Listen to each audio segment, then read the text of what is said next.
On one faithful and luscious day, I got bored of building the Taj Mahal 6 times over in Minecraft, so you know what? I decided to peruse on down to Steam and see what kind of wares were there waiting for me, until I stumbled upon this unusual looking game known as Forager. Now I'm not gonna lie, I looked at these trailers and I thought, wow, this looks like a pretty neat experience. Procedurally generated worlds, fun and interesting combat, lots of things to build and explore and expand your base? $20 price tag? Crafting? Survival?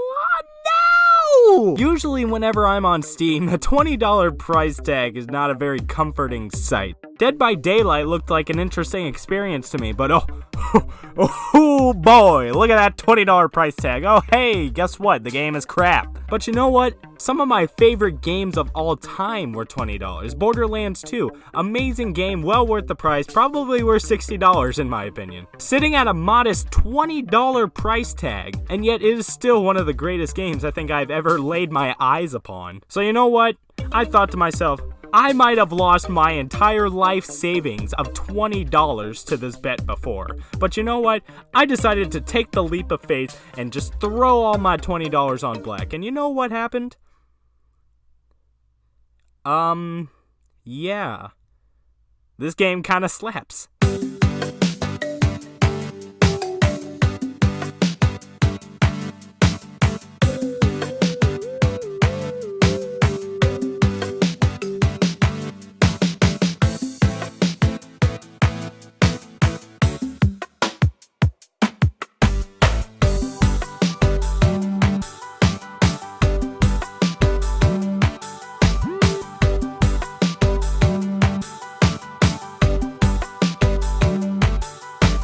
Forager is a procedurally generated open-world adventure game where you collect resources from the lands that you purchase and use them to develop your own tools and manufacturing. Despite the entire world pushing itself against Forager, it is still an incredibly pleasant and well-rounded experience. One of the factors for this is the incredibly addicting sense of progression that propels you forward even when you're not doing the most exciting things. Alright, first of all, what in the world is this movement speed? I swear, this little white dude has got sprints that can rival the Doom guy in all of his hellish glory. This is one of the design choices that just makes the pace of the game so absolutely nuts. For the entire game, you are just zooming around collecting resources at a pace that makes you think a certain anime song should be playing.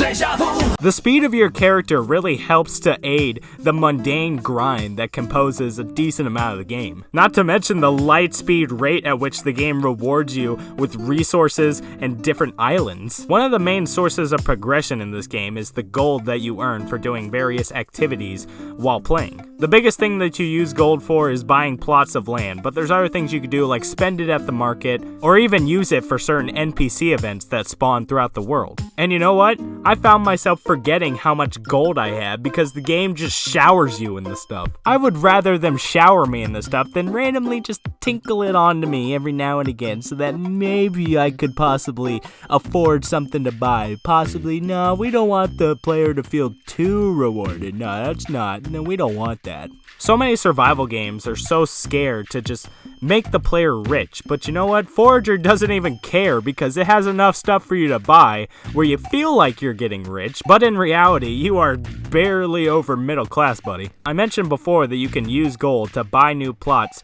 and expand your land area so that you can build your base in more places. The great thing about these plots is that sometimes they contain random NPCs or random events or interesting enemies that you can defeat and get more resources from so that you can create more cool stuff. Well, it's great. And these NPCs allow you even more options of spending your resources. You can get cool buffs from them, you can get items from them, you can get all kinds of stuff from them.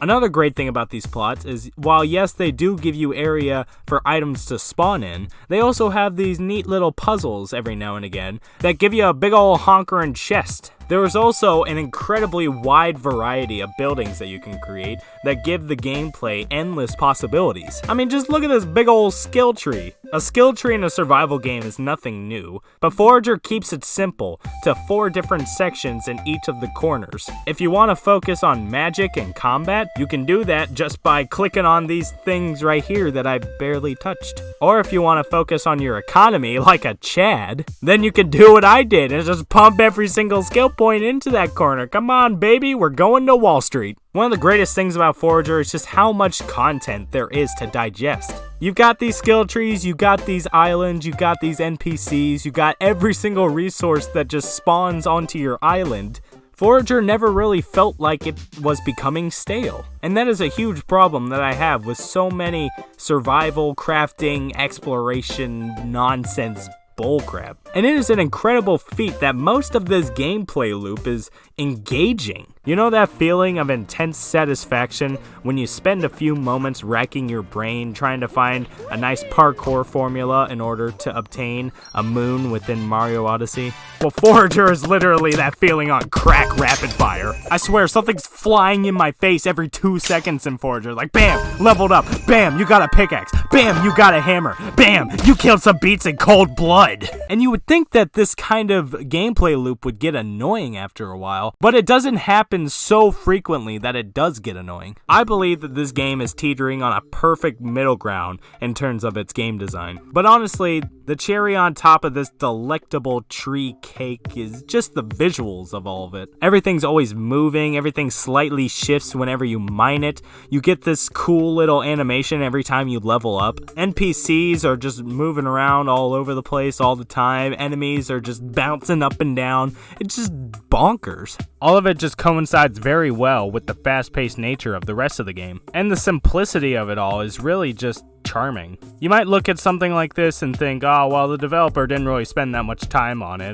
This looks terrible. It looks like it's made by babies. It's simple, but it's still appeasing to the eye. And the colors used for rocks and for trees, all of it's very distinct, so you never get confused by visual noise. All in all, this is a pretty great game, but it does have a few minor flaws. The biggest thing that impacted my experience with Forager was just the way that resources were dealt out to the player. Pretty much throughout the entire game, all of the land you own has a chance to spawn certain items like trees and cotton and rocks and ores and all kinds of stuff like that. It just randomly appears in random spots in the area that you have claimed as your base. Now, this could be seen as a clever concept, and it does help the game in some ways, but the thing that irks me is just how much of an eyesore it is. Whenever I play a creative game like this, where I'm collecting resources and I'm building up my base in a certain way, I want my base to look good. So when I see all of these random rocks and trees just appearing randomly around the buildings that I've created, it makes me feel like I'm pulling weeds out of my yard.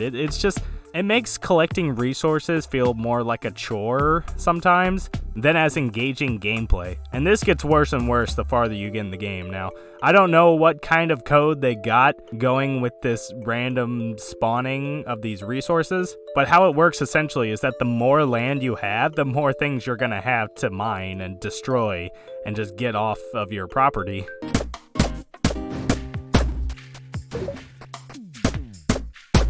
Alrighty then, I have just completely cleared off this entire section of my base, and I feel like the most accomplished person in the entire world right now. Now let me just go over here and smelt some stuff for a little bit. Oh wow, that's some nice coal. Thanks for that, furnace. Alright, I'm gonna go— Oh my gosh! It makes the act of collecting resources in this game seem pretty worthless, and it just diminishes the sense of accomplishment that you get when the resources that you just mined popped up right back there 5 seconds later. Also, another tiny little thing, yeah, remember that thing I said about the combat?